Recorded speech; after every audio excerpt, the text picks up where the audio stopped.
Harry Potter fans have waited for an addition to the magic they grew to love and finally got with Fantastic Beasts and Where to Find Them.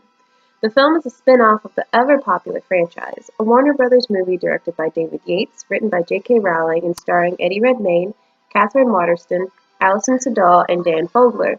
The film doesn't disappoint as an installment of the wizarding world that Rowling has created. It predates the original series, taking place in 1920s Brooklyn, but doesn't disappoint in delivering the same magic and adventure one expects from the Harry Potter movies.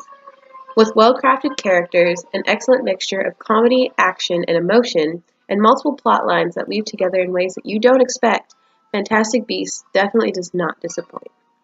Newt Scamander, Redmayne, an activist for magical creatures, stops in Brooklyn before going to Arizona.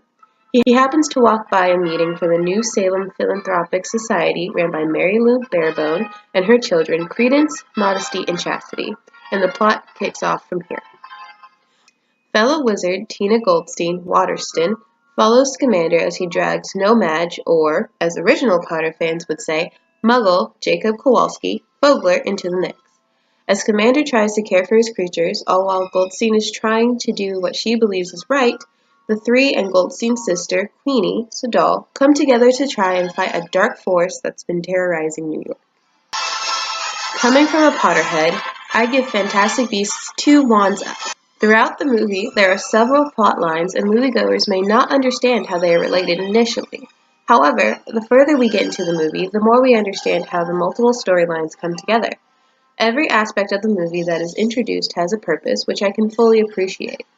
Any setups, even if not addressed until much later, are eventually paid off. And through all of these plot lines, we see our main characters grow and develop with each other. However, no story is perfect. There is the introduction of a couple of characters that could have easily not been a part of the story. They push the plot along a bit, I won't deny that, but their parts in the plotline, in my opinion, should have either been fleshed out more or worked into a different character's role, specifically one from Scamander's past. As expected from a Wizarding World film, the magical aspects of it don't feel forced or at all unnatural. The creatures, though created by CGI, are as realistic as imaginary creatures can be. I imagine that the movie would have been even more fantastic if I'd seen it in 3D, which I am considering. However, with storyline alone, Fantastic Beasts does well with leaving very little, if any, loose ends, and making sure that the story is told fluidly and enticingly. I have no questions left unanswered that should have been, and am excitingly awaiting any of Miss Rowling's future endeavors. That's all from me, Potter fans. Mischief managed.